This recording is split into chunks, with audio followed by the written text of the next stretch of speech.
जय गोदा जय गोदा गोदा जय गोदा जय श्री गोदा।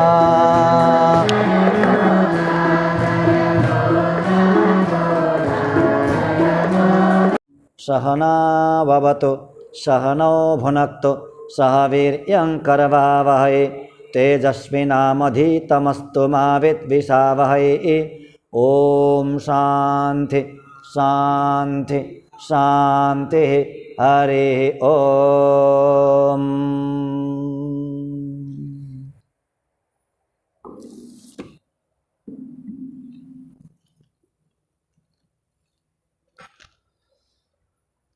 बोल श्री गोदारंगमन्नार भगवान को, श्री लक्ष्मी नारायण भगवान को, श्री लक्ष्मी वेंकटेश भगवान को, श्री मुक्ति नारायण भगवान को, भाष्यकार रामानुस्वामी जी महाराज को, समस्त आलवार आचार्यहरू को, श्रीमन्नारायण रामानुचिन्न जीयर स्वामी जी महाराज को, धनुर्मास महोत्सव को, जगत जननी गोदा आमा को, तिरुप्पावई दिव्य प्रबंध को, समस्त भक्त भागवत वृंद को जय जय श्रीमन्नारायण, जय जय श्री गोदारंग, जय जय श्री राधे श्याम गोविंद।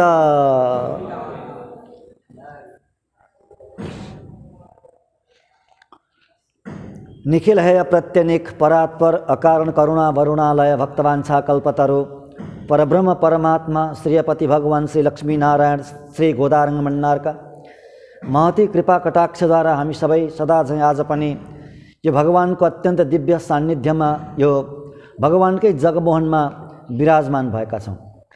असाध्यै ठुलो भगवानको निर्हेतु कृपा आफ्नो काखमा राखेर भगवानले आफ्नो चर्चा श्रवण गराउनुहुन्छ। गोदामाजीले आफ्नो काखमा राखेर भगवानको चर्चा श्रवण गराउनु हुँदैछ, काखमा राखेर अमृत पिलाउनु हुँदैछ। भगवानको यो जगमोहन, भगवानकै ठीक अगाडिको जगमोहन कति दिव्य स्थान र यो यति ठुलो अनुग्रह, यति ठुलो कृपा गोदामाजीले जगतका समस्त मनुष्य मात्रलाई वर्षाइबक्सेको हो। मनुष्य मात्रलाई, त्यो जुनसुकै कुनाको मनुष्य भए पनि कसैलाई पनि भेदभाव गर्नु भएन। गोदामाजीले आमाले आफ्ना पुत्रहरूलाई कसैलाई पनि भेदभाव गर्नुहुन्न, चाहे त्यो पुत्र अज्ञानी होस्, चाहे त्यो पुत्र दुराचारी नै भए पनि आमाको भित्र हृदयमा त्यो प्रति करुणा नै हुन्छ। आफ्नो त्यो सन्तान प्रति करुणा नै हुन्छ। सज्जन पुत्र प्रति र त्यो दुराचारी पुत्र प्रति उस्तै नै करुणा हुन्छ आमाको चाहिँ करुणा। त्यसैले संसारको जुनसुकै कुनामा बसेको त्यो मनुष्य किन नहोस्, त्यो मनुष्य मात्रको लागि आमाले यति ठुलो कृपा वर्षाउनु भएको छ।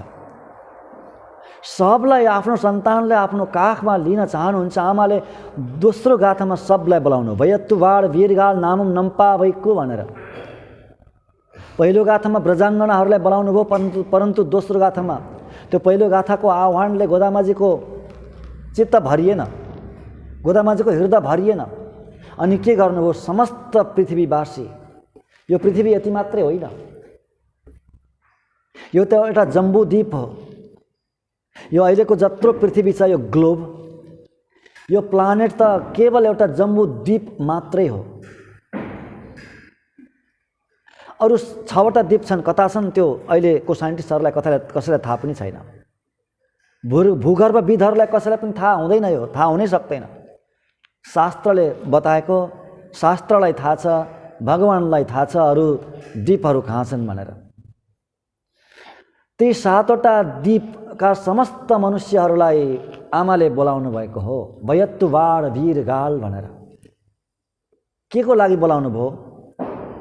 सबलाई आफ्नो काखमा बस्नको लागि, आमाको न्यानो काखमा बस्नको लागि आह्वान गर्नुभएको, बोलाउनु भएको।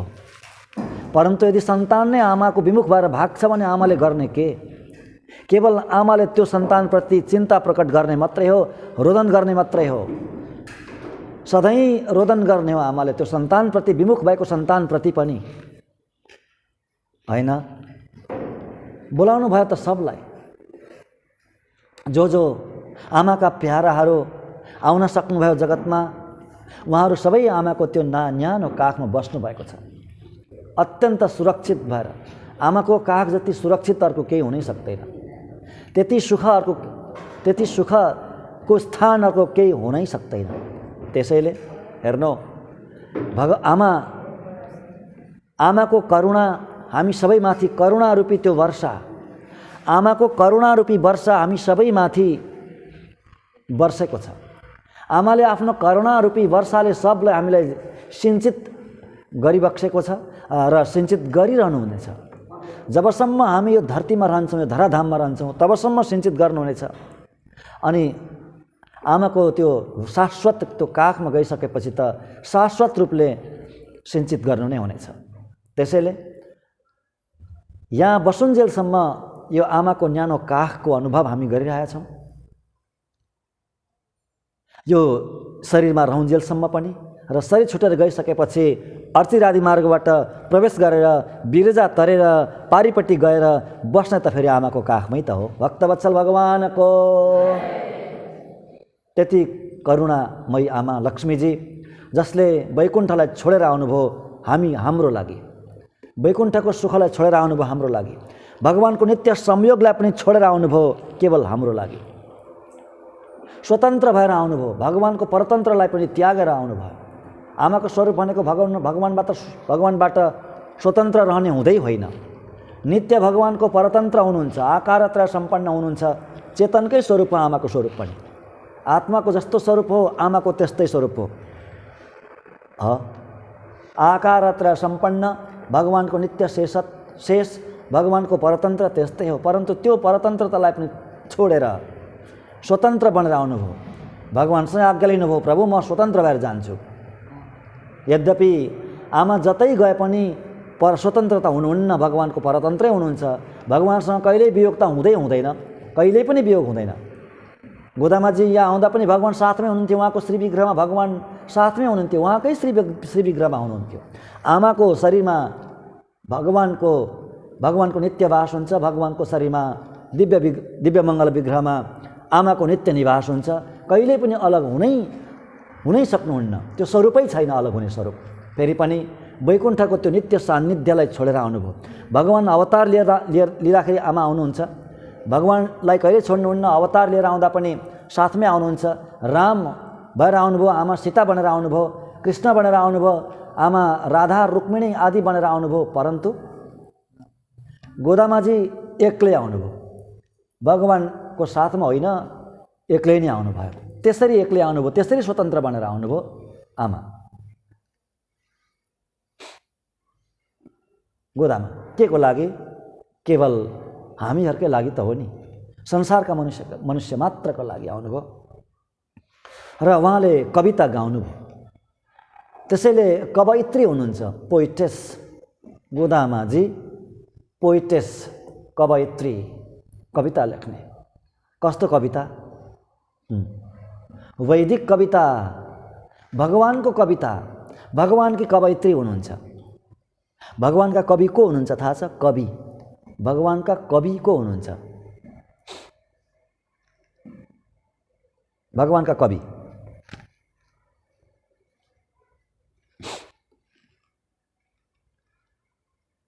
भगवानका कवि सठकोप सूरी हुनुहुन्छ, नम्मालवार।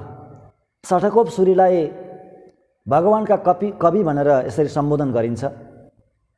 सठरिपुरेव एक कमलापति दिव्य कवि। सठरिपु भनेको सठकोप स्वामीजी मात्रै, एव भनेको छ त्यहाँ, एव। सठकोप स्वामीजी मात्रै भगवानको कवि हुनुहुन्छ, ईश्वरको भगवानको कवि हुनुहुन्छ। हुन त अरू आलवारले पनि गाउनुभयो, अरू आलवार पनि सबै भगवानकै कवि हुनुहुन्छ, परन्तु सबै आलवारका अवयवी हुनुहुन्छ सठकोप स्वामीजी। सबै आलवारका शरीर हुनुहुन्छ अवयव, अरू आलवार सबै अवयव हुनुहुन्छ, अङ्ग हुनुहुन्छ। सठकोप स्वामीजी अङ्गी हुनुहुन्छ। त्यसैले नै उहाँलाई के भनियो? भगवानका कवि भनियो। उहाँले जो गाउनुभयो सहस्त्र गीति, विशेष गरेर सहस्त्र गीति यति विलक्षण, यति अद्भुत, स्वयं सामवेदको अवतार, सामवेदको अवतार, द्राविड वेद बन्यो सहस्त्र गीति, तिरुवाय मोडी। भगवानको यस्तो गान गर्नुहुन्छ, यस्तो गान गर्नुहुन्छ, त्यस्तो गान कहिले कसैले गर्नै सकेनन् का। त्यस्तो गान भयो त्यो। कहिले दास बनेर भगवानको गान गर्नुहुन्छ, कहिले नायिका, धेरै जसो नायिका भावमा गान गर्नुहुन्छ। विभिन्न भावले भगवानको गान गर्नुहुन्छ। षडकोपसुरी कमलापति दिव्य कवि, षठरिपुरेव एक कमलापति दिव्य कवि, षडकोप स्वामीजी। अनि भगवानकी कवयित्री हुनुहुन्छ गोदामा आण्डाल। आण्डाल नाम दिनुभयो विष्णुचित्त सूर्यले आफ्नो पुत्रीलाई, आफ्नो छोरीलाई। आण्डालको अर्थ हुन्छ हामीलाई रक्षा गर्ने, हाम्री संरक्षिका, हामीलाई पालन गर्ने, शासन गर्ने, कृपा गर्ने, यस्तो अर्थ हुन्छ आण्डालको। अनि गोदा पनि नाम दिनुभयो संस्कृतमा गोदा। गाम ददाति इति गोदा, गाम भनेको विद्याम ददाति, ब्रह्म विद्याम ददाति इति गोदा, ब्रह्म विद्या दिनुभयो नि। तिरुप्पावैको रूपमा हामीले यस्तो अद्भुत ब्रह्म विद्या दिनुभयो। ब्रह्म भनेको वेद हो, ब्रह्म भनेको वेद हो, ब्रह्म भनेको आत्मा हो, ब्रह्म भनेको ईश्वर हो, ब्रह्म भनेको प्रकृति हो। अलग अलग अर्थ लाग्छ त्यो प्रसङ्ग अनुसार। ब्रह्म भनेको वेद पनि हो, वेद रूपी वाणीलाई दिने। ब्रह्म भनेको गाम भनेको ब्रह्म, ब्रह्म भनेको ईश्वर, ईश्वरलाई दिने, भगवानलाई दिने। तिरुपावैको रूपमा भगवानलाई दिनुभयो, वेद रूपी वाणीलाई दिनुभयो। यो त वेद मात्रै होइन, वेदको पनि बीज भयो, वेदको बीजलाई नै दिनुभयो गोदामाजीले। गाम ददाति इति गोदा। र यो तिरुपावै श्रीव्रत प्रबन्ध जसलाई भनिन्छ, यसमा गोदामाजीले भगवत प्राप्तिको सबैभन्दा सरल उपाय बताइदिनु भयो। सरल उपाय, सबैभन्दा सजिलो उपाय, सर्वसुलभ उपाय र व्यर्थ नजाने अमोघ उपाय। कसै गरे पनि व्यर्थ नजाने, भगवानले चाहेर पनि व्यर्थ नजाने। भक्तवत्सल भगवानको, भगवानले म चेतनलाई लिँदिनँ भनेर दुत्कार्दा पनि त्यो खेर नजाने, दुत्कार्दा पनि व्यर्थ नजाने। भगवानले कुनै पनि हालतमा स्वीकार्नै पर्ने त्यस्तो तरिका बताइदिनु भयो, त्यस्तो एउटा रहस्य बताइदिनु भयो, एउटा उपाय बताइदिनु भयो। भगवानको प्रभाव नभए पनि भयो, भगवानलाई नजाने पनि भयो हैन, भगवानलाई नजाने पनि भयो, भगवानको आराधना आदि नजाने पनि भयो, भगवानको भजन गर्न जानिँदैन भने पनि भयो, केही भएन।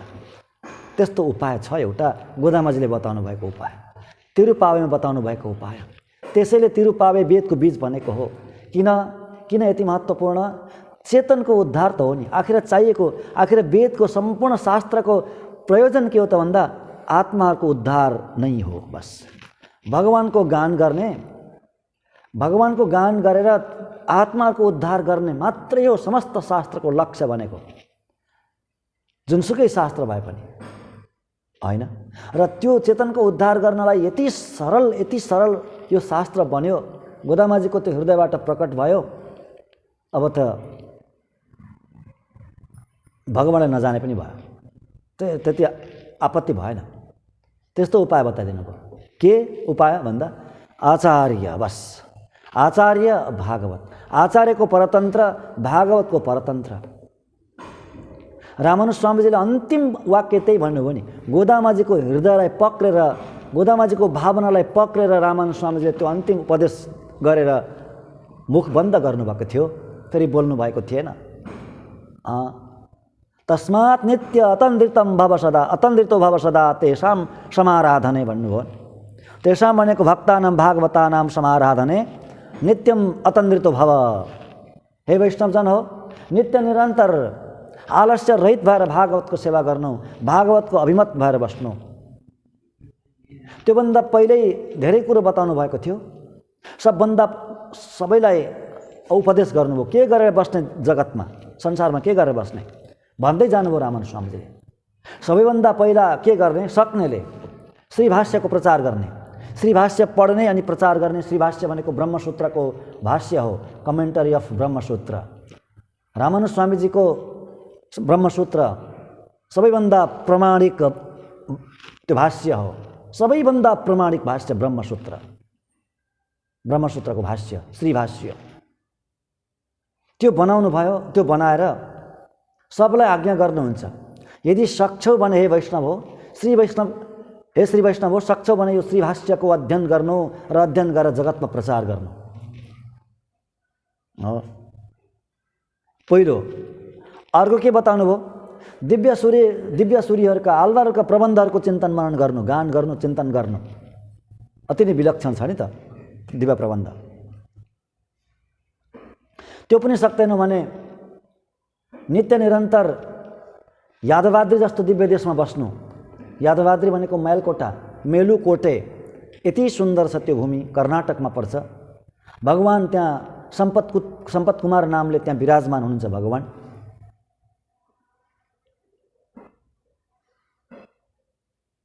भगवान सम्पत कुमार भगवान। मेलकोटे, यादवाद्री, धेरै नाम छन् त्यो भूमिको। त्यहाँ बस्नु, नित्य बस्नु मात्रै केही नगर्नु, कुटी बनाएर बस्नु, अरू केही गर्नु पर्दैन, केवल बास मात्रै गर्नु। कुनै पनि दिव्य देशमा हेर्नु, कुनै पनि दिव्य देशमा गएर बसे मात्रै पनि हुन्छ, केही गर्नै पर्दैन, बस्ने, केवल बस्ने। त्यहाँ बसेपछि त्यो आफै बन्छ, भजन आफै बन्छ, सबै आफै बन्छ, भगवत आराधना जति छ त्यो सबै आफै बन्छ, बस्ने मात्रै। नित्य निरन्तर भगवानको दर्शन हुन्छ, सवारीको दर्शन हुन्छ, केही न केहीको दर्शन भइरहन्छ। त्यहाँ नित्य निरन्तर भगवानको अनुभव भइरहन्छ दिव्य देशमा, केवल गएर बस्ने भन्नुभयो। त्यो पनि सकिँदैन भने जहाँ बसेको छ त्यही नै द्वयमन्त्रको अनुसन्धान गरेर बस्ने, नित्य निरन्तर द्वयमन्त्र जपेर बस्ने। त्यो पनि सकिँदैन भने सबभन्दा लास्ट उपाय, सबभन्दा अन्तिम उपाय, त्यो पनि सकिँदैन भने के गर्ने भन्दा, सपोज कसैको बाणी नै आउँदैन, कसैले कानै सुन्दैनन्, कसैले आँखै देख्दैनन्, त्यस्ता पनि त हुनुहुन्छ नि मनुष्य। के उहाँहरूको मोक्ष हुने कि नहुने? उहाँहरूले मोक्षको अधिकार छ कि छैन? किन छैन? जरुर छ नि। एउटा लाटोलाई स्वामीजीले मोक्ष दिनुभयो, रामानुज स्वामीजीले। हो, त्यस्ताहरूको लागि पनि अमोघ उपाय बताइदिनु भयो अन्तिममा। कुनै एउटा भागवतको अभिमत भएर बस्ने, कुनै ज्ञानी श्रेष्ठ भागवतको अभिमत भएर बस्ने, उहाँहरूको नित्य परतन्त्र भएर बस्ने, उहाँहरूको साथमा बस्ने। अथवा के गर्ने भन्दा यस्तो कार्य गर्ने, यसरी बस्ने कि ती महापुरुषले, ती ज्ञानी भागवतले याद गरिरहन्, सम्झिरहन्, बस पुग्यो, अब केही गर्नु परेन, अब केही नै गर्नु परेन। कति सरल, कति अमोघ उपाय होइन? त्यही बताउनु भयो रामानुज स्वामीजीले पनि अन्तिममा। र त्यही नै विषय हो तिरुप्पावेको, भगवानलाई पाउने आत्मकल्याणको चरम उपाय, अन्तिम उपाय। भागवत शेषत्व, भागवतको अभिमत भएर बस्ने। म उहाँकै हुँ, यस्तो भावनाले म उहाँको हुँ। भगवान धेरै पर हुनुहुन्छ, भगवानलाई थाहा भएन, भगवान जानिएन, जानिँदैन भगवानको हो कि होइन म, परन्तु उहाँको हुँ, बस पुग्यो। म आचार्यको हुँ, म यस्ता भागवतको हुँ, पुग्यो। यही कुरो बताउनु भयो गोदामाजीले। यो 30वटा गाथामा, प्रत्येक गाथामा त्यो स्वापदेशमा त्यही बताउनु भएको छ। पुरै तिरुप्पावेको यो प्रबन्धको 30वटा गाथा भएको यो प्रबन्धको प्रतिपादित विषय भनेको पनि त्यही नै हो, आचार्य र भागवत। बस हामीले 20वटा गाथाको आनन्द लिइसक्यौँ, त्यसको आस्वादन गरिसक्यौँ, हामीले त्यो अमृतलाई पान गरिसक्यौँ। अति नै आनन्द, अति नै मधुर, विलक्षण आनन्दको अनुभूति हामीलाई भइरहेकै छ। अब हामी आज 21औं गाथा, यो गाथाको पनि हामी आज आनन्द लिनेछौँ। नीलातुङ्गस्तनगिरितटे सुप्तमुद्बोध्य कृष्णं पारार्थ्यं स्वं श्रुतिशतशिरसिद्धमध्यापयन्ति शोचिष्ठायां स्रजिनिगलितं यावलात्कृत्य भुङ्क्ते गोदा तस्यै नम इदमिदं भूय एवास्तु भूय, भूय एवास्तु भूय। ஏத்தகலங்கள் ஏதிர்போங்கிமிதடிப்ப மாத்தாதே பால் சொரியும்பள்ளல் பெரும் பசுக்கள் ஆத்த படைத்தான் மகனே அறிவுராய் ஊத்தமுடையாய் பெரியாய் உலகினில் தொத்தமாய் நின்ற சுடரே துயிலாய் மாத்தாருண குபல தொலைந்துன் வாசர்கண் ஆத்தது பந்துண்ணடிப்படியுமா போலே பொத்தியாம் வந்தும் पुगडन्देलोरिम्बावाय। गोदामाजीले द्रविड भाषामा गाउनु भएको यो तिरुप्पावेको 21औं पाशुरम, 21औं गाथा। एत्त कलङ्गल एदिर पोङ्गिमिदडिप्प मात्तादे। हेर्नु, आजको गाथामा गो समृद्धि बताउनुहुन्छ। गो समृद्धि अगाडि गएको गाथामा पनि बताउनु भएको थियो। गो समृद्धि 12औं गाथामा पनि कनतेल्लम कत्तेरुमै कन्रङ्की रङ्गी भनेर त्यसमा पनि गो समृद्धिको बारेमा अलिकति बताउनु भएको थियो। भैँसीहरू गाईहरू आउँछन्, फाँचो एकदम भरिएको हुन्छ, भित्र हुल्न भ्याउँदैनन् ती गोपले, अनि गाईले आफै त्यो दुधको धारा बगाउँछन्, भैँसीले आफै दुधको धारा बगाउँछन्, आँगन पुरै किचड भएको छ भन्नुभएको थियो नि, हैन? गो समृद्धि त्यहाँ पनि बताउनु भएको थियो। गव्य समृद्धि, गो समृद्धि, गव्य समृद्धि। गव्य भनेको गाईबाट बन्ने पदार्थ, दुग्ध पदार्थहरू, दुध, दही, घिउ आदि गव्य समृद्धि र गो समृद्धि आजको गाथामा बताउँदै भन्नुहुन्छ। नन्द बाबाका पुत्र, नन्द बाबा कस्तो भन्दा अत्यधिक गाई गो समृद्धिले युक्त र गव्य समृद्धिले युक्त नन्द बाबाका पुत्र भन्नुहुन्छ। एत्त कलङ्गल एदिरे पोङ्गे मेदडेप्प, दुहुनको लागि कलश राखिन्छ। अभिमुखीकृत कलशेषु लेख्नुहुन्छ रङ्गदेशिक स्वामीजी। अभिमुखीकृत कलशेषु, दुहुनको लागि पात्र राखिन्छ, मुख त्यो थुनतिर फर्काएर, कलशको मुख थुनतिर फर्काएर राखिन्छ दुहुनको लागि। पोङ्गे मेदडिप्प, दुध त्यो थुनबाट झर्छ, भरिन्छ, कलश भरिएर पोखिन्छ, परन्तु माता दे पाल स्वरिम बडल पेरुम पसुक्कल, महागाई, महान गाई। पशु भनेको गाई, द्रविड भाषामा, तमिल भाषामा पशु भनेको गाई हो, गाईलाई पशु भनिन्छ। पशु भन्नाले गाई नै बुझिन्छ त्यहाँ, त्यो भाषामा अरू बुझिँदैन। यहाँ चाहिँ पशु भन्नाले सबै बुझिन्छ, गाई, भैँसी, बाख्रा, घोडा आदि बुझिन्छ पशु भन्नाले। त्यहाँ पशु भन्नाले केवल गाई मात्रै बुझिन्छ, अरू नै नाम छ पशु। पसुक्कल, पेरुम पसुक्कल, पेरुम भनेको ठुला ठुला महान गाईहरू। यसरी कलश पोखिन्छ, भरिएर पोखिन्छ। फेरि पनि ती गाईले दुध टप्काउन, दुध झार्न, दुधको धारा छोड्दैनन्, दुधको धारा वर्षाउन छोड्दैनन् ती गाईले। त्यति महान गाई, त्यति उदार गाई। त्यस्ता गाईका स्वामी हात पडेतान मगने, त्यस्ता गाईका स्वामी नन्द बाबाका हे पुत्र, मगने भनेको पुत्र, मगले पुत्री, मगने पुत्र, मगने पुत्र, नन्द बाबाका पुत्र। अरिबुराय जाग्नुहोस्, उठ्नुहोस्। उत्तमुडे आए, दृढ प्रमाणले युक्त, दृढ प्रमाणले युक्त एउटा अर्थ हुन्छ। अर्को अर्थ हुन्छ भक्तको रक्षा गर्नमा अत्यन्तै आतुर, भक्त रक्षैका दीक्षिते, भक्तको रक्षा गर्नको लागि दीक्षा लिनुभएका हे प्रभु, अथवा दृढ प्रमाणले युक्त हे प्रभु, दृढ प्रमाणवाला। पेरियाय भनेको हे परब्रह्म, पेरियाय ब्रह्म। उलगेनिल तोत्तमा निन्द्र सुडरे, यो लोकमा प्रकट भएका हे प्रकाशका पुञ्ज, हे तेजका पुञ्ज, जगतमा प्रकट हुने हे तेजका पुञ्ज, तेज पुञ्ज। तुई रेडाए उठ्नुहोस्, जाग्नुहोस्, निद्राबाट जाग्नुहोस्। मातार उनको बल तोलेन्दो, मातार उनको बल तोलेन्दो। शत्रुहरू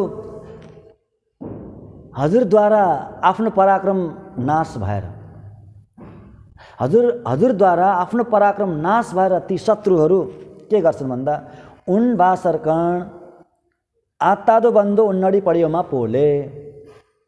हजुरको दरबार अगाडि आएर हजुरको चरणको शरण ग्रहण गर्छन् तिनीहरूले, ती शत्रुहरूले हजुरको दरबारको अगाडि आएर चरणको शरण ग्रहण गर्छन्। पोत्तियाम बन्दोम पोगडन्देलो रेम्बाबाय, पोत्तियाम बन्दोम। प्रभु हामी पनि त्यस्तै हौँ, हजुरका शत्रुहरू पराजित भए जस्तै हामी पनि पराजित भएर हजुरको द्वारमा आएका छौँ, हजुरको चरणको शरणको लागि जाग्नु। यति भन्नुभयो आजको गाथामा गोदामाजीले। आज केवल भगवान कृष्णलाई मात्रै जगाउनुहुन्छ। आजबाट नीलादेवी जागिसक्नुभयो, उठिसक्नुभयो। अगाडिका 2टा गाथामा भगवानलाई र नीलादेवीलाई दुवैलाई जगाउनु भयो। सबभन्दा 18औं गाथाबाट नीलादेवीलाई जगाउन प्रारम्भ गर्नुभयो। 19औंमा भगवान र नीलालाई दुवैलाई जगाउनु भयो। 20औंमा पनि दुवै दम्पतिलाई, दिव्य दम्पतिलाई जगाउनु भयो। नीलादेवी उठेर आउनुभयो बाहिर, कसो कसो गरेर भगवानबाट फुत्केर बाहिर आउनुभयो। बाहिर आएर भन्नुहुन्छ, गोपीहरूलाई भन्नुहुन्छ, हे गोपी हो, अब चिन्ता नगर, अब चिन्ता सकियो तिमीहरूको, म बाहिर आएँ, म आएँ, अब चिन्ता सकियो। हे गोपी हो, तिमीहरूले मलाई धेरै प्रशंसा गर्यौ, त्यति प्रशंसा गर्नु आवश्यक छैन, कुनै आवश्यकता थिएन, किनभने म तिमीहरूबाट भिन्न होइन, म तिमीहरूकै एक हुँ, म एउटा हुँ। त्यति धेरै विरुद्धावली मलाई नलगा गोपी हो। आहा, एकपल्ट वृन्दावन स्वामीजी आइबक्सेको थियो, उसमा यो काभ्रेस्थलीमा दिव्य देश बनेको छ नि एउटा, बद्रीनाथ भगवान विराजमान हुनुहुन्छ त्यहाँ, त्यो प्रतिष्ठामा स्वामीजी आइबक्सेको थियो। त्यहाँनिर स्वामीजीले मङ्गलाशासन गर्नुभयो, सबैलाई आशीर्वचन गर्नुभयो। स्वामीजीको त्यो सम्बोधन अहिले पनि मलाई याद छ। स्वामीजीले भन्नुभयो, उद्घोषकले धेरै त्यहाँ विरुद्धावली स्वामीजीले लगाउनु भयो नि त, अनि भरे भन्नुभयो स्वामीजीले, त्यति धेरै विरुद्धावली लाउनु आवश्यक छैन, तपाईहरूले मलाई पनि आफ्नै स्थानमा, आफ्नै ग्रुपमा, आफ्नै समूहमा मिलाउनु भए म अति गदगद हुन्थेँ भन्नुभयो। त्यो भाव कस्तो भाव है, नीलादेवीको भाव त्यहाँ प्रकट गर्नुभयो स्वामीजीले। अहिले याद आयो मलाई, हेर्नु न, नीलादेवी त्यही भन्नुहुन्छ, म पनि एक गोपी नै हुँ, गोपी नै हुँ म पनि, तिमीहरूकै एक सदस्य हुँ, म तिमीहरूको समूहकै एक सदस्य हुँ, यसरी लिनु। म आएँ, अब हामी दुवै मिलेर, हामी सबै मिलेर भगवान कृष्णलाई के गर्छौँ, सम्बोधन गर्छौँ। अब हामी उठाउँछौँ, जगाउँछौँ, आह्वान गर्छौँ, हे गोपी हो, अब खेद सकियो, अब दुःख सकियो, हाम्रो तिमीहरूको दुःख सकियो भन्नुहुन्छ। यसरी जगाउनुहुन्छ, सबै मिलेर नीलादेवी सहित भगवानलाई जगाउनुहुन्छ। आजको गाथामा नन्दगोपालको गो समृद्धिलाई प्रशंसा गर्दै गर्दै जगाउनुहुन्छ, भगवान कृष्णलाई बोलाउनुहुन्छ। बाहिर जागी त सक्नु भएको छ, बाहिर बोलाउनुहुन्छ, बाहिर आह्वान गर्नुहुन्छ। योभन्दा अगाडिको गाथामा भगवानको धेरै गान गर्नुभयो गोपीहरूले बाहिरबाट है, धेरै गान गर्नुभयो, भगवानको उदारताको गान गर्नुभयो, भगवानको पराक्रमको गान गर्नुभयो, धेरै गान गर्नुभयो, परन्तु भगवान तृप्त हुनु भएन छ। त्यो गोपीहरूको गानबाट भगवान तृप्त हुनु भएन। 17औं गाथामा त्रिविक्रम भगवान भनेर भगवानको यस कीर्तिको गान गर्नुभयो, ब्रह्माण्डलाई नाप्ने भगवान भनेर भगवानलाई सम्बोधन गर्नुभयो 17औं गाथामा। 18औं गाथामा नीलादेवीको त्यो स्तनमा, वक्षस्थलमा शयन गर्ने भनेर सम्बोधन गर्नुभयो, भगवानको गान गर्नुभयो। भगवान त्यति तृप्त हुनु भएन छ, तृप्त त हुनुभयो तर परिपूर्ण तृप्त हुनु भएन छ, 17औं गाथामा पनि 18औं गाथामा पनि। 19औं गाथामा के गर्नुभयो, देवताहरूको दुःख हटाइदिने, आपत पर्नुभन्दा अगाडि नै गएर देवताहरूको दुःख हटाइदिने हे प्रभु भनेर भगवानलाई गान गर्नुभयो, भगवानको खूब प्रशंसा गर्नुभयो। फेरि पनि भगवान त्यति तृप्त हुनु भएन छ।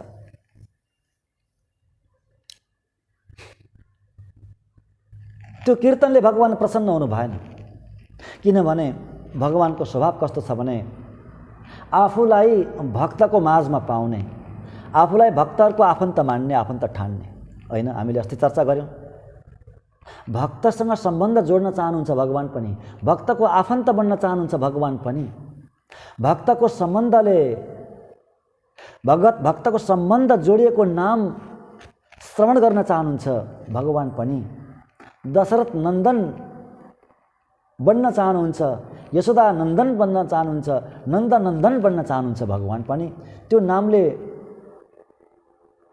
पुकारिन चाहनुहुन्छ भगवान, त्यो नामले पुकारिएको श्रवण गर्न चाहनुहुन्छ भगवान, अनि मात्रै गदगद हुनुहुन्छ। रामावतारमा भगवान रामले के भन्नुभयो, ऋषिमुनिहरू जानुभयो, ऋषिमुनिहरूले के भन्नुहुन्छ, हे प्रभु हजुर त भगवान हुनुहुन्छ, भगवान। ऋषिमुनिहरूले भगवान भन्नुहुन्छ, भगवान भन्नुहुन्छ, राम भन्नुहुन्छ। खोइ के हो मलाई त थाहा छैन, म को हुँ, म त दशरथ पुत्र राम हुँ, म मनुष्य हुँ, यति भन्नुहुन्छ। आत्मानं मानुष्यं मन्ये राम दशरथात्मजं यति भन्नुहुन्छ। रामं दशरथात्मजं रामम, आत्मानं मानुष्यं मन्ये रामम दशरथात्मजं।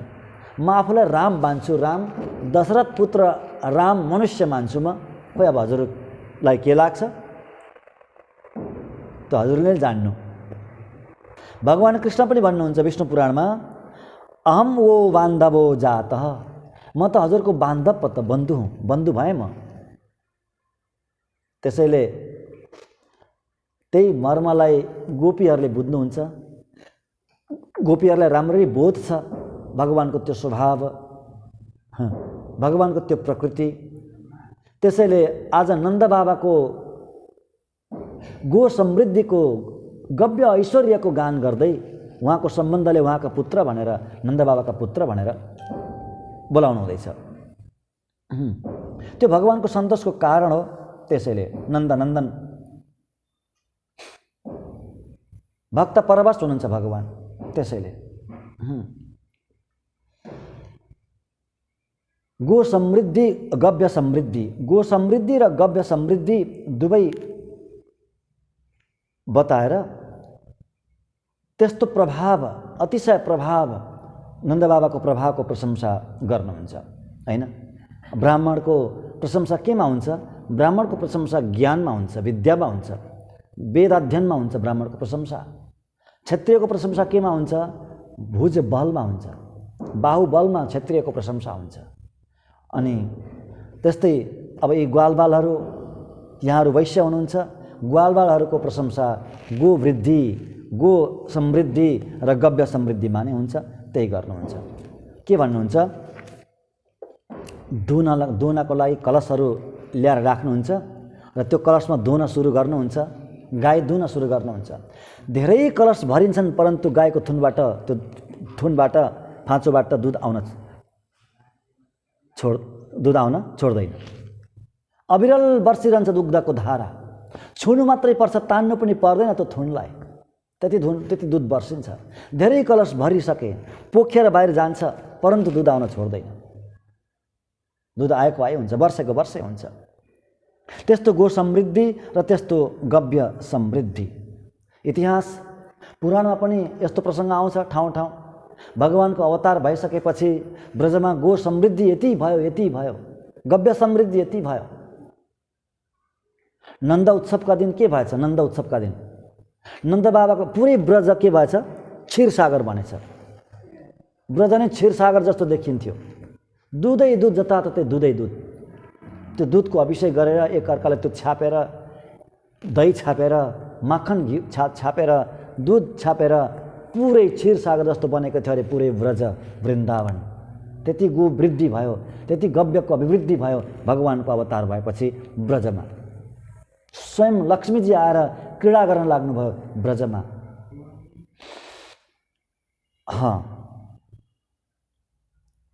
हेर्नु, गाई यति उदार हुनु हो। गाई किन उदार हुनु हो? गाई अहिले पनि ब्रजका गाई अति नै उदार हुनुहुन्छ। गाईले कहिले हान्नुहुन्न त्यहाँ, कहिले कुनै पनि गाईले हान्दैनन् त्यहाँ ब्रजमा।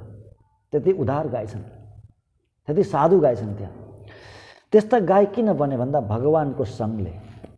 भगवान अति नै उदार, अति नै उदार। त्यसैले भगवान जस्तै भए ती गाई पनि, भगवान जस्तै भए गाई, भगवान जस्तै बने, भगवान जस्तै सुलभ बने। अत्यन्त सौलभ्य गुण गाईमा पनि त्यो आविर्भाव भयो भगवानको सङ्गले, भगवानको स्पर्शले, कर स्पर्शले। भगवान कति सुलभ होइन, कति सुलभ भगवान। परब्रह्म परमात्मा भएर, अखिल कोटि ब्रह्माण्ड नायक भएर गोपीहरूको कठपुतली बन्नुभयो।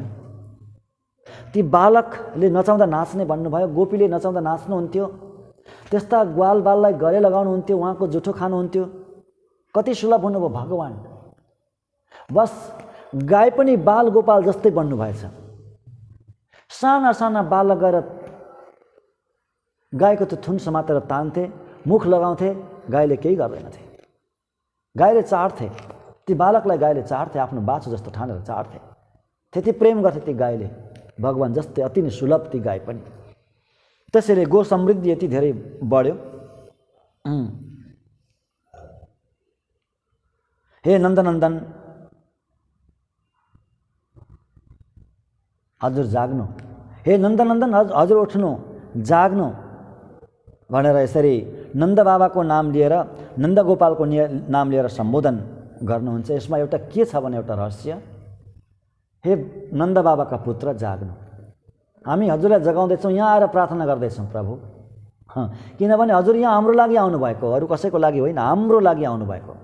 यहाँ आउनको अर्को प्रयोजन पनि छैन हजुरको, केवल हामीलाई स्वीकार्न, हामीसँग मिल्न आउनुभएको हो, हामीसँग मिल्न आउनुभएको, हामीलाई गले लगाउन आउनुभएको, अर्को प्रयोजन त छैन हजुरको यहाँ आउने, ब्रजमा आउने। कंसलाई मार्नु पर्थ्यो भने त, कंसलाई मार्न आउनुभएको भने त यहाँ कहाँ छ कंस? कंस त मथुरामा छ नि, त्यतै बस्नु पर्थ्यो, यता किन आउनुभयो?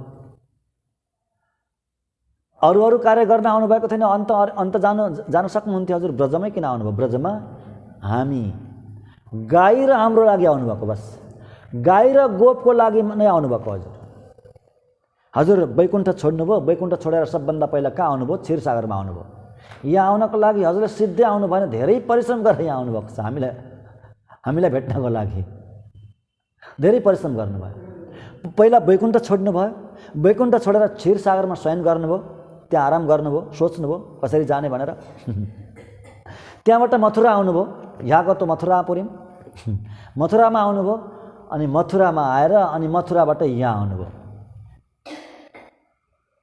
यहाँ आउनुभयो। हामी त गएका छैनौँ, हामी त हजुरलाई भेट्न वैकुण्ठ गएनौँ, क्षीरसागरमा पनि गएनौँ, हजुरको प्रार्थना गर्न ती मथुरामा पनि हामी गएका छैनौँ। यहीँ आफ्नै हजुर यहाँ आउनुभयो, त्यसैले यहाँ हामी प्रार्थना गर्दैछौँ, हाम्रै घरमा हजुरलाई प्रार्थना गर्दैछौँ। त्यसैले हे प्रभु, यो हजुरको कार्य हो, हामीले त हजुरको कार्य बनाउँदैछौँ, हजुरको कार्यलाई हामी सिद्ध गर्दैछौँ प्रभु। यो हाम्रो कार्य होइन, वास्तवमा हजुरको कार्य हो। हामीलाई स्वीकार्नु, हामीलाई अपनाउनु यो हजुरको कार्य हो। हजुरको कार्यलाई हामी त केवल सहयोगी पो बनेको त। आफ्नो सम्पत्ति हजुरले पाउनु हुँदैछ, हजुरको कार्य हो।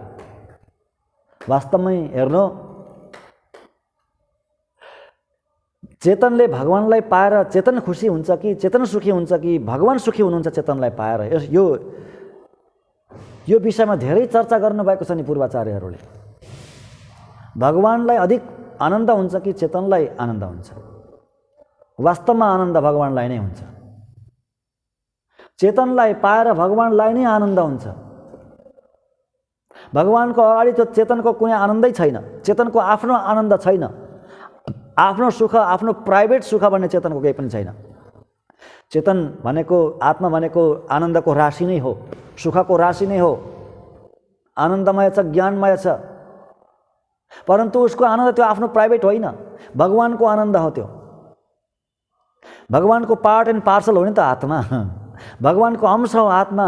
ईश्वर आनन्दमय छ, ज्ञानको राशि छ, आनन्दको राशि छ। त्यसैले त्यो पार्ट पनि के भयो, त्यो अंश पनि के भयो, आनन्दको राशि भयो, सुखको राशि भयो त्यो जीव पनि, त्यो आत्मा पनि।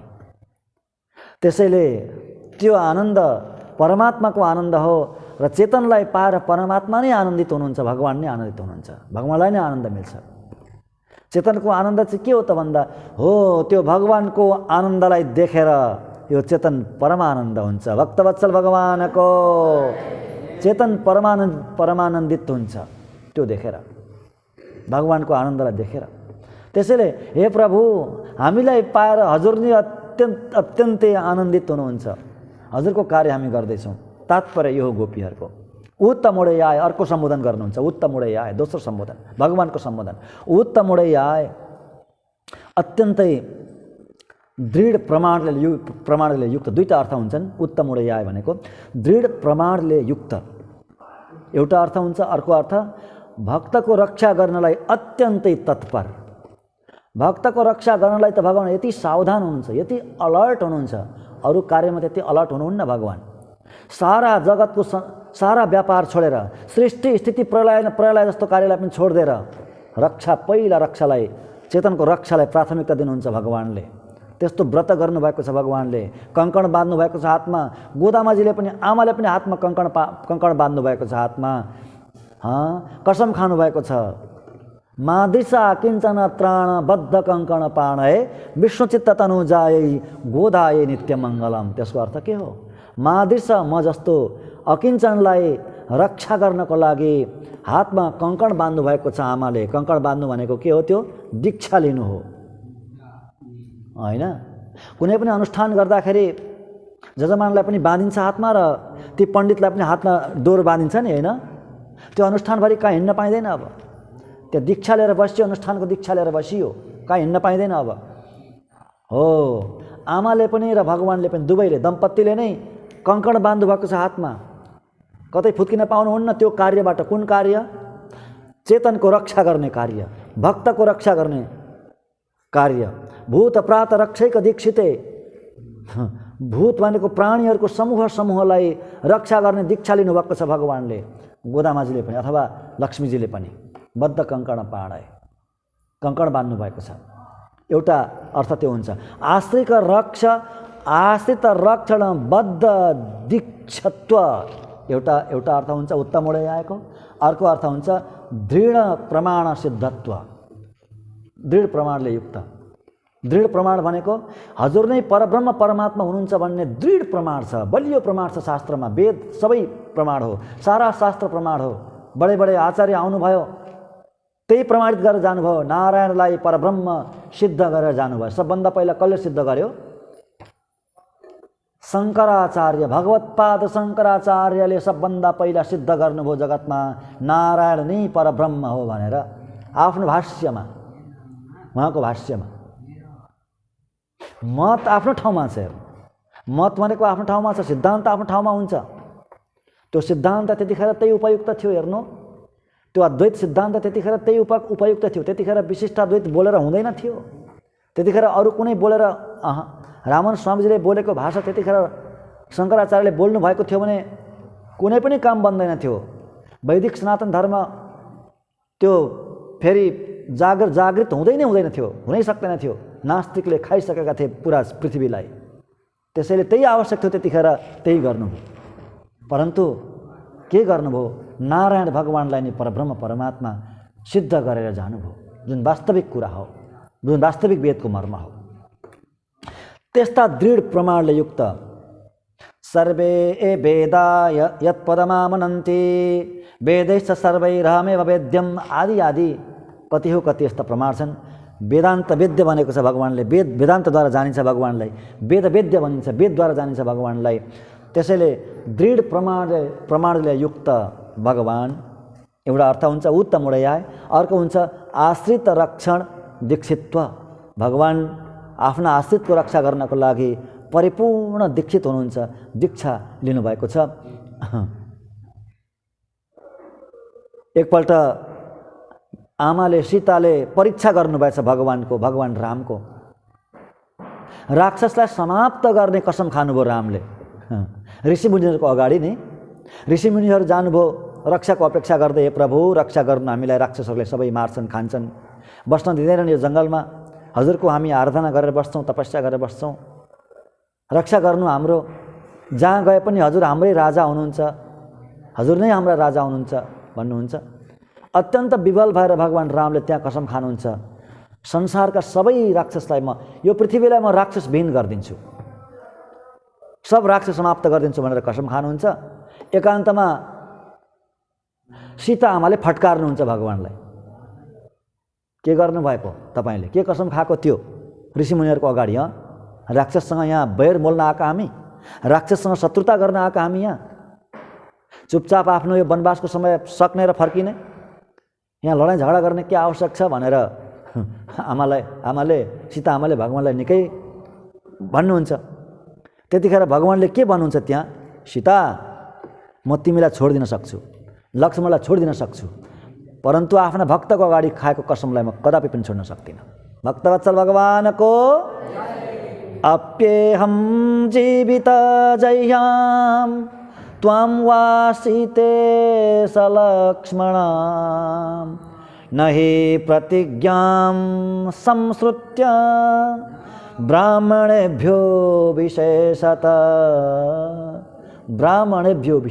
विशेष गरेर ब्राह्मणहरूलाई ऋषिमुनिहरूलाई मैले जुन कसम खाएँ, जुन मैले वचन दिएँ, म त्यो वचन कदापि पनि छोड्न सक्दिनँ। बरु तिमीलाई छोडिदिन्छु सीता, मेरा प्रिय भाइ लक्ष्मणलाई पनि छोडिदिन्छु, परन्तु म त्यो छोड्न सक्दिनँ भनेर भगवानले यसरी कसम खानुहुन्छ।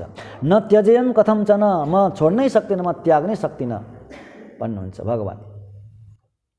यो भगवानको आश्रित रक्षकत्व हो अनि दृढ प्रमाणवाला पनि हुनुहुन्छ।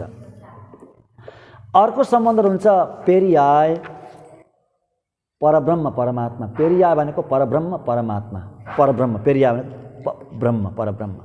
भगवान ब्रह्म, ब्रह्म भनेको व्यापक। कसरी व्यापक हुनुहुन्छ भगवान? स्वरूपले पनि व्यापक हुनुहुन्छ र गुणले पनि व्यापक हुनुहुन्छ। स्वरूपले त व्यापकै हुनुहुन्छ, सारा ब्रह्माण्ड भगवानको स्वरूप हो। त्रिपाद विभूति र यो जगत लीला विभूति सबै भगवानको स्वरूप हो, सबै भगवानको श्री विग्रह हो। त्यसरी व्यापक हुनुहुन्छ। कुन रूपले व्यापक हुनुहुन्छ भगवान थाहा छ हजुरहरूलाई? 5वटा रूप हुन्छन् भगवानका, पर, व्यूह, विभव, अन्तर्यामी, अर्चा, हैन? यी 5वटा रूप हुन्छन्। यी 5वटा रूपमध्ये कुन रूपले व्यापक हुनुहुन्छ भगवान? कुन रूपले? अन्तर्यामी रूपले व्यापक हुनुहुन्छ। भक्तवत्सल भगवानको अन्तर्यामी रूपले व्यापक हुनुहुन्छ। कण कणभित्र प्रवेश गरेर बस्नुभएको छ भगवान, त्यो रूपले व्यापक हुनुहुन्छ। हो, स्वरूपले त व्यापक हुनु नै हुन्छ, गुणले पनि व्यापक हुनुहुन्छ। गुणले कसरी व्यापक हुनुहुन्छ? भगवान केवल दिनुहुन्छ। हेर्नुहोस्, केवल दिनुहुन्छ। भगवानले त दिने मात्रै हो, लिने होइन, दिने हो। यति दिनुहुन्छ, यति दिनुहुन्छ, यति दिनुहुन्छ। ओहो, अलिकति चिन्तन गरौँ त। हाम्रो शरीरलाई हेरेर चिन्तन गर्ने, अरू बाहिर जानै पर्दैन। हाम्रो शरीरलाई हेरौँ र चिन्तन गरौँ, यो शरीर कति सुन्दर तरिकाले, कति राम्ररी यसलाई डिजाइन गरेको छ शरीरलाई।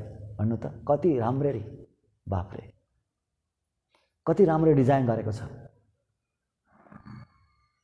के दिएको छैन यो शरीरमा? प्रभुले के दिनु भएन? केमा कमी राख्नु भएको छ यो शरीरमा? कहाँनिर चाहिँ कसौटी गर्नुभएको छ भगवानले, कन्जुसाइ गर्नुभएको छ? सोच्नु त, बाफरे। यति सुन्दर शरीर दिनुभयो, अनि यति सुन्दर मन दिनुभयो, अनि साह्रै सुन्दर बाणी दिनुभयो भगवानले। अनि फेरि के दिनुभयो? हावा दिनुभयो, पानी दिनुभयो, रहनको लागि पृथ्वी दिनुभयो, अन्न दिनुभयो, पानी दिनुभयो, सूर्य दिनुभयो, चन्द्रमा दिनुभयो। सारा यो प्रकृति कसलाई दिनुभएको? हामीलाई होइन, सब हामीले दिनुभएको छ भगवानले। बाफरे, सोच्ने त। अनि शास्त्र राखिदिनु भयो, सारा शास्त्र राखिदिनु भयो। लो, यसबाट तिमीहरू कल्याण गर भनेर शास्त्र राखिदिनु भयो। शास्त्रलाई पढाउने आचार्य दिनुभयो, ज्ञान दिने आचार्य दिनुभयो।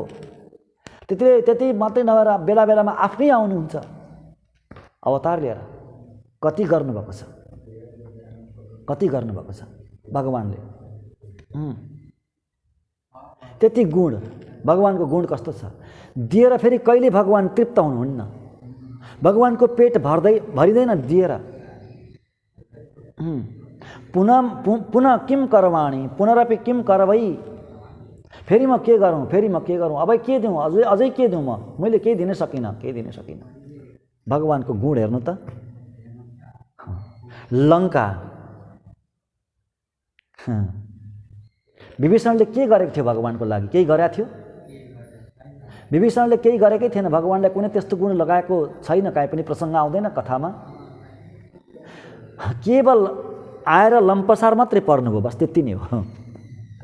समुद्रको उत्तरतिर आएर दक्षिण किनार छोडेर उत्तर किनारमा आएर लम्पसार पर्नुभयो, त्यति नै हो गरेको। कसले? विभीषणले। त्यतिले के गर्नुभयो भगवानले? त्यो 10वटा शिर काट्दै हवन गर्दै रावणले त्यति दुःख गरेर आर्जेको त्यो लङ्का, लङ्केश भनेर दिनुहुन्छ एकैचोटि। ल लङ्केश उठ, उठ लङ्केश उठ। लम्पसार पर्ने बित्तिकै भगवानले भन्नुभयो लङ्केश उठ। लङ्केश भनेको लङ्काको राजा, त्यही घोषित गरिदिनु भयो सुरुमै, लङ्काको राजा भनेर।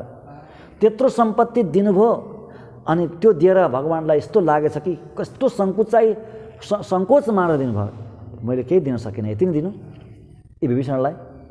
त्यो सुनको लङ्का राज्य दिएर अत्यन्त सङ्कोच मान्नुभयो भगवान्। त्यसरी दिएर कहिले पनि नअघाउने भगवान्, यस्तो गुण छ भगवान्। यसरी गुणले व्यापक हुनुहुन्छ भगवान्, स्वरूपले र गुणले व्यापक हुनुहुन्छ भगवान्। त्यसैले फेरि आए, हे परब्रह्म, हे ब्रह्म, सुडारे तुइले आए। अर्को सम्बोधन गर्नुहुन्छ, सुडारे तुइले आए, जगतमा प्रकट हुनुभएका तेज पुञ्ज, जगतमा प्रकट हुनुभएका तेजका पुञ्ज, प्रकाशका पुञ्ज भगवान् मात्रै हो।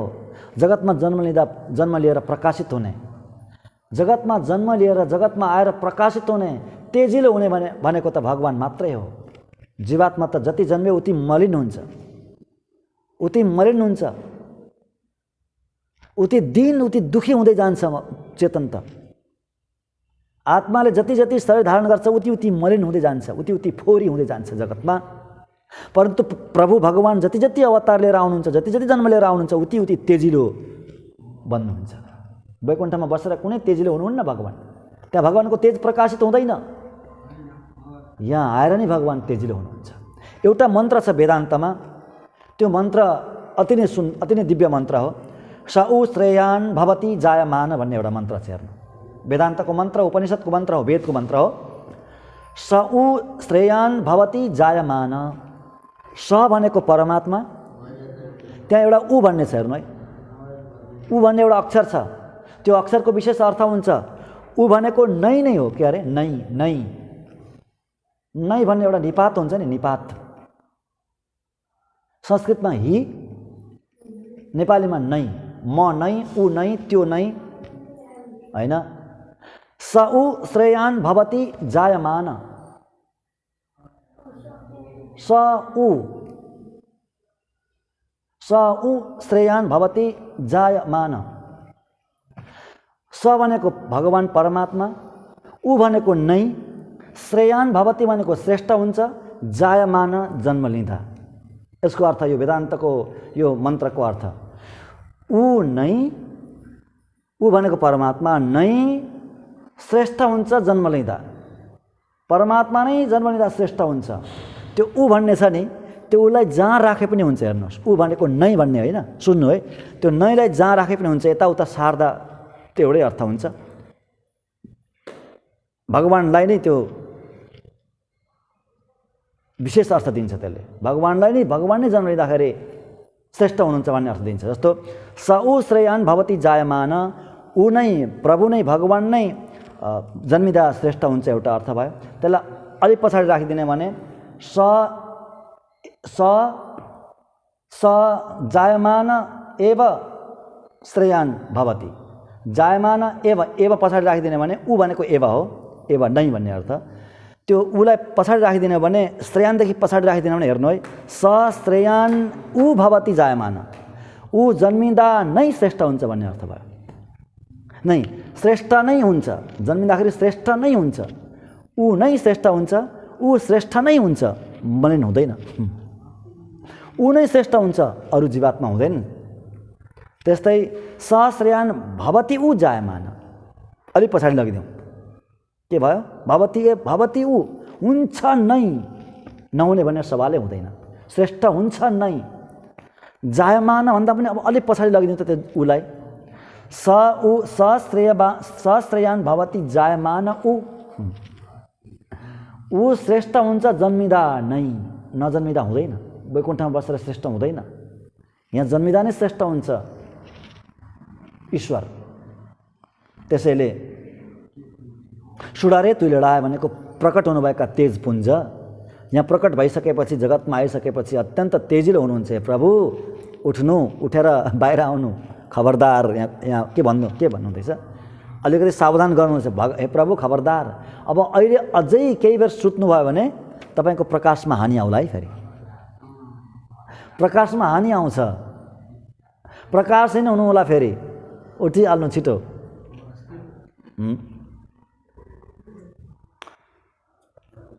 हेर्नु, चेतनको जन्म मात्रै त्यो कर्मको अधीनमा हुन्छ, त्यसैले मलिन हुन्छ। भगवानको जन्म त्यस्तो हुँदैन। भगवान आफ्नो इच्छाले आउनुहुन्छ, इच्छाले जन्मिनुहुन्छ, त्यसैले श्रेष्ठ हुनुहुन्छ। विष्णु पुराणमा अथवा भागवतमा कृष्ण यज्ञ भनेको छैन, भगवान कृष्णको जन्म भयो भनेको छैन।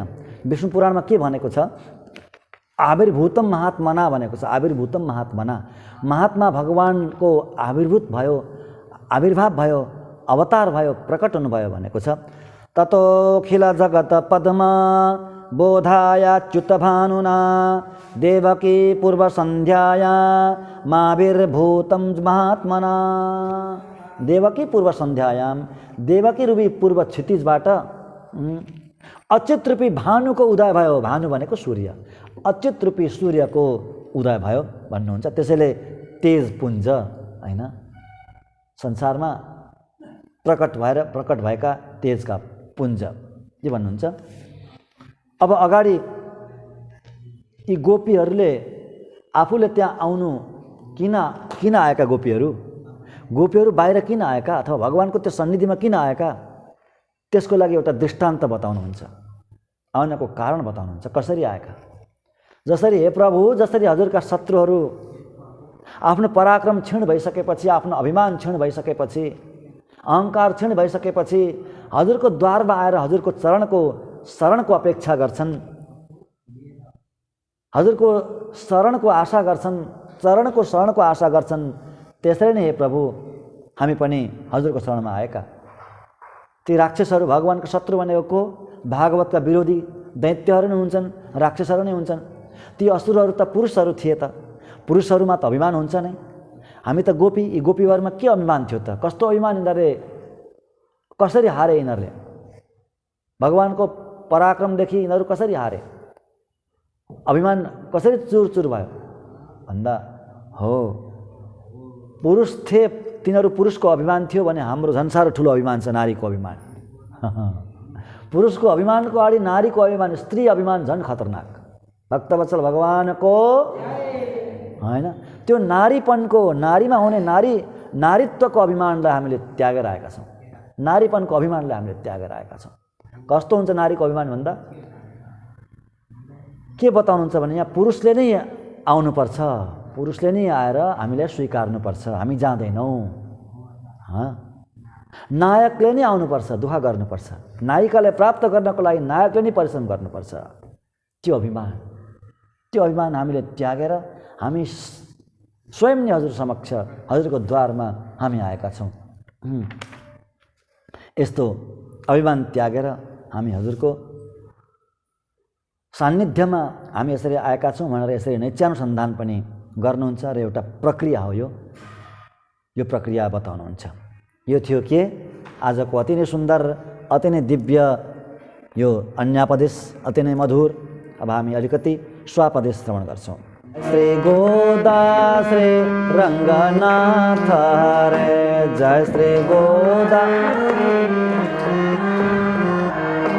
जय, श्री गोदा श्री रङ्गनाथ हरे जय, श्री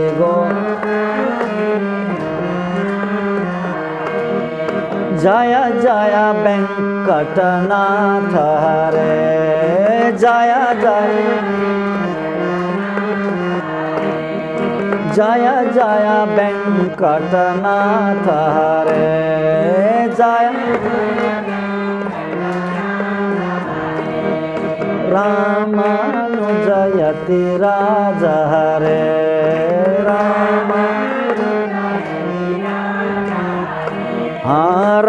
रामानुजयति राज हरे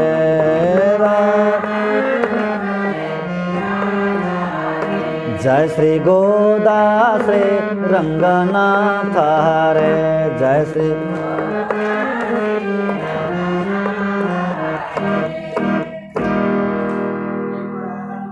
गोदारंग मन्नार भगवान को। नंद गोप नंदन, नंद बाबा का नंद नंदन भनेर सम्बोधन गर्नुभयो, बोलाउनु भयो। नंद बाबा भनेको आचार्य नै हुनुहुन्छ, आचार्य नन्दती गोपायती, नंद गोप आचार्य नै हुनुहुन्छ। अनि नंद नंदन नन्दगोपका पुत्र भनेको आचार्यका अन्तरङ्ग शिष्य नै हुनुहुन्छ। आचार्य र अन्तरङ्ग, अत्यन्त अन्तरङ्ग शिष्य, दुवै आचार्य बराबरका, दुवै आचार्य कोटिका, आचार्य कोटिका। एक आचार्य सार्वभौम हुनुहुन्छ र अर्का पनि आचार्य नै हुनुहुन्छ, आचार्य कोटिकै हुनुहुन्छ, हैन? अथवा आचार्यका पुत्र, आचार्यका पुत्रलाई पनि आचार्यवत आचरेत, आचार्यवत आचरेत।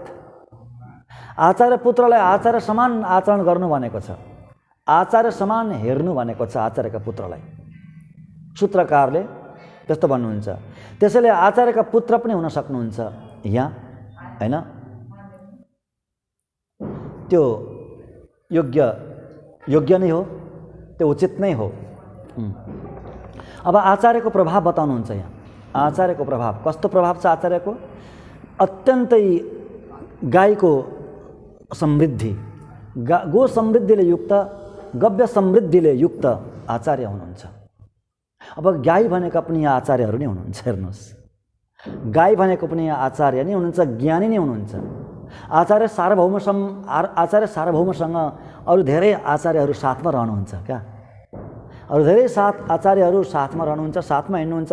रामानन्द स्वामीसँग 700 त जियर हिँड्नुहुन्थ्यो यात्रामा। यात्रा गर्दाखेरि 700 जियर साथमा हिँड्नुहुन्थ्यो। अरू भागवत कति हुनुहुन्थ्यो होला? अरू आचार्य कोटिका ज्ञानी कति हुनुहुन्थ्यो होला? पुरा पृथ्वी नै कम्पायमान हुन्थिन् क्या हिँड्दाखेरि। कलिले द्रविड छाडिदिएको थियो, कलिको प्रभावै थिएन कलियुग द्रविड देशमा। कलिले पनि द्राविड छाडिदियो भनेर लेख्नुहुन्छ नि ज्ञानीहरूले। त्यसैले गाई भनेका पनि ज्ञानी आचार्य नै हुनुहुन्छ। अब यति धेरै अभिवृद्धि, यति धेरै दुध भनेको ज्ञान नै हो, उपदेश नै हो। ज्ञानको धारा यति बगाउनुहुन्छ त्यस्ता ज्ञानीहरूले। आचार्यको त्यो समूहद्वारा यसरी वर्षिन्छ, ज्ञानको उपदेशको दुग्धको धारा यति वर्षिन्छ कि कलश भरिन्छ, अटाउँदैन, पोखेर जान्छ। शिष्यहरूले श्रवण गर्नुहुन्छ, श्रवण गर्दा गर्दा गर्दा वर्षेको छ त्यो शिष्यमा अटाउन नसकेर बाहिर पोखिन्छ। फेरि पनि वर्षिन छोड्दैन। शृणु एव महाबाहो, फेरि सुन, भूय एव महाबाहो, शृणु मे परमं वच, इदं च शृणु मैत्रेय, आदि आदि यसरी बताउनुहुन्छ। आखिर गीता पनि त आचार्यले बताएको हो नि, हो कि होइन? गीता कसले बताएको हो अर्जुनलाई? आचार्यले, भगवानले थोडी हो। भगवानले होइन, आचार्यले बताएको, गीता आचार्यले। गीता आचार्य, भगवान त्यहाँ आचार्य भन्नुभएको छ। कृष्णं वन्दे जगद्गुरुम, गुरु भनेर उपदेश गर्दै हुनुहुन्छ। त्यसले शृणु एव महाबाहो, भूय एव महाबाहो, फेरि हे बाहो फेरि सुन भन्दै अझै अगाडि सुनाउनुहुन्छ। शृणुमे परमं वच, मेरो परम हितको वचन सुन्नु भनेर फेरि सुनाउनुहुन्छ। इदं च शृणु मैत्रेय भनेर पराशरजी मैत्रेय ऋषिलाई विष्णु पुराणको उपदेश गर्नुहुन्छ। यसरी उपदेश गरेको यति वर्षाउनुहुन्छ उपदेश। कलश भनेको यहाँ शिष्यहरू हुन्। कलश भरिनु भनेको शिष्यहरूले त्यो परिपूर्ण ज्ञान भइसकेपछि पनि अझै ज्ञान वर्षाउन छोड्नुहुन्न।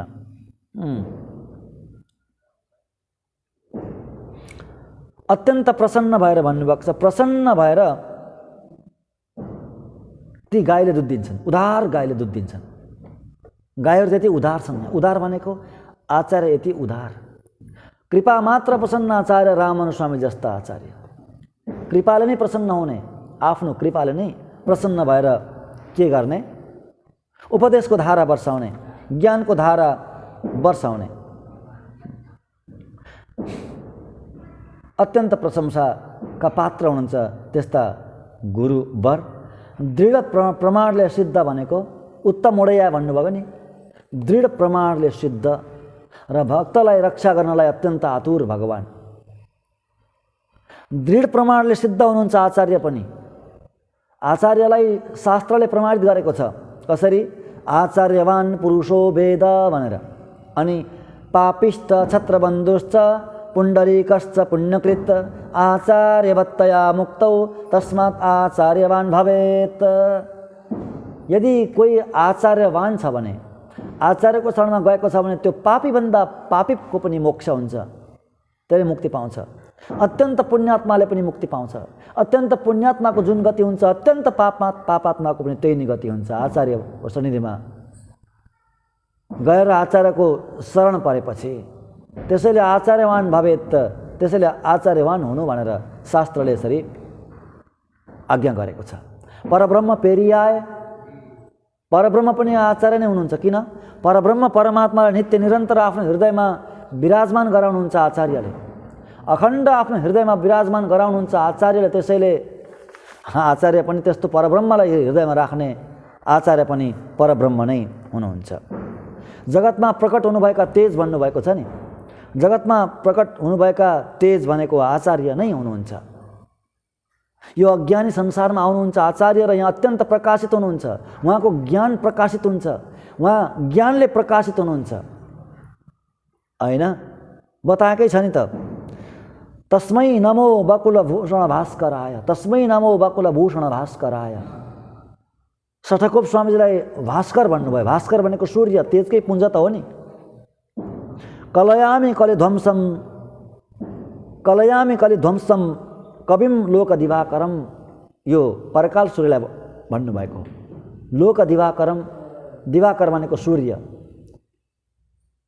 परकाल रूपी सूर्य, परकाल सूर्य रूपी म यो सूर्यको नमस्कार गर्छु भनेर। पुण्याम्भोज विकासाय पाप ध्वान्त क्षयाय च श्रीमान आविरासित भूमौ, श्रीमान आविरासित भूमौ, श्रीमान आविर्भूत भूमौ रामानुज दिवाकर, रामानुज दिवाकर। रामानुज रूपी दिवाकर भनेको सूर्यको प्रकट भयो, सूर्यको उदय भयो जगतमा भनेर यसरी आचार्यलाई प्रकाशको पुञ्जको रूपमा, सूर्यको रूपमा दाँच्नु भएको छ। त्यसैले जगतमा प्रकट हुनुभएका तेज भनेको पनि आचार्य नै हुनुहुन्छ। अनि शत्रुलाई नाश गर्नु भनेको, शत्रुको पराक्रमलाई नष्ट गर्नु भनेको, शत्रुहरू आएर शरणमा पर्छन् भनेको के हो? आचार्यले त्यस्ता शत्रु भनेको भक्तका आफ्ना भगवान र भागवतका विरोधी नै आचार्यका शत्रु। सत्शास्त्रका परिपन्थी, सत्शास्त्रका परदेशी, बुझ्नुभयो नि? सत्शास्त्रबाट परदेशी, ती परदेशीहरू शत्रु। अपमत फैलाउने, अपसिद्धान्त फैलाउनेहरू आचार्यका शत्रु हो। त्यस्ता शत्रुहरू पनि आफ्नो अभिमान चुरचुर भएर, आफ्नो पराक्रम चुरचुर भएर त्यस्ता आचार्यको शरणमा आउनुहुन्छ। कति छन् कति त्यस्ता उदाहरण। रामानुज स्वामीजीको शरणमा स्वयं यादव प्रकाश आएको हो कि होइन? स्वयं यादव प्रकाश आएर मार्ने कति ठुलो षड्यन्त्र गरेको थियो यादव प्रकाशले। रामानुज स्वामीजीको शिष्य बने, त्रिदण्डी बन्नुभयो, सन्यासी बन्नुभयो। यादव प्रकाश हारेर आउनुभयो। यज्ञमूर्ति भन्ने थियो अर्को एउटा, ऊ पनि हारेर रामानुज स्वामीजी समक्ष आयो। त्यस्तै माधवाचारी भन्ने हुनुहुन्थ्यो एकजना, माधवाचारी, मैलकोटामा, पश्चिममा मैलकोटामा प्रकाण्ड विद्वान। त्यस्तो विद्वान त जगतमा छँदै थिएन, त्यस्तो विद्वान, त्यस्तो ज्ञानी थिए। शास्त्रार्थमा हराउनु भयो कसले? पराशर भट्ट स्वामीजीले र शिष्य बनाउनु भयो। आफ्नो पराक्रम त्यागेर शिष्य बन्नुभयो र नाम पछि के पर्यो? वेदान्ती नन्जियर अथवा वेदान्ती स्वामीजी हैन? त्यस्तो उहाँको नाम पर्यो। यसरी शत्रुहरू पनि आफ्नो पराक्रम नाश भएर हजुरको शरणमा आउँछन् भनेर गोपीहरूले भन्नु भगवानलाई। त्यस्तो आचार्य नै हुनुहुन्छ। ती मतान्तरवादीहरू हैन, आफ्नो त्यो ज्ञानको अभिमान, मतान्तरवादीहरू आफ्नो ज्ञानको अभिमान चुरचुर भएर रामानुज स्वामीजीको अथवा त्यस्ता आचार्यको शरणमा आउनुहुन्छ भनेर यसरी स्वापदेशमा बताउनु भयो।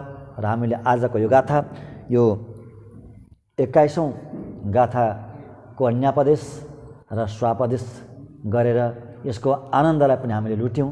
र यसरी यो आनन्दलाई लुट्दै हामी जानेछौँ। हामीसँग धेरै दिन त छैनन्, फेरि पनि भगवानको अनुग्रह चाहिँ धेरै ठुलो छ, धेरै छ, धेरै लामो छ। हाम्रो भगवानको अनुग्रह धेरै छ र धेरै लामो छ। यो अनुग्रह अनन्त अनन्त कालसम्म चल्ने अनुग्रह हो। त्यो अनुग्रह हामी लिँदै जानेछौँ भन्दै आजको प्रसङ्गबाट बिदा हौँ। हस्त। जय श्रीमन्नारायण।